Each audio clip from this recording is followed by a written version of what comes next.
Ang gayumang ito ay maaaring pwede itong gawin sa magka-LDR o kahit magkalapit kayo.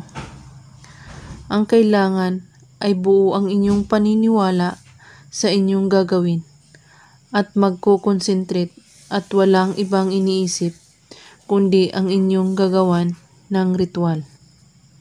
At paalala lang po, huwag ninyo itong gawin sa masama o paglalaruan ang isang tao.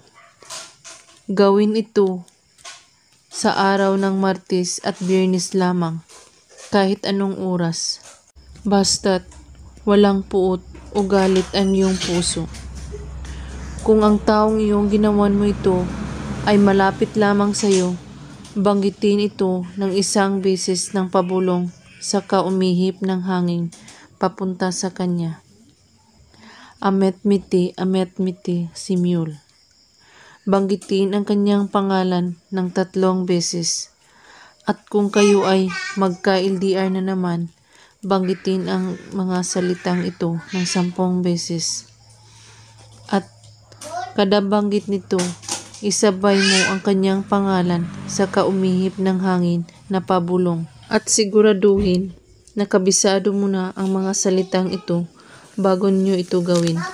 Gawin lang ito na may taos-pusong paniniwala at walang ibang iniisip at pagdududa.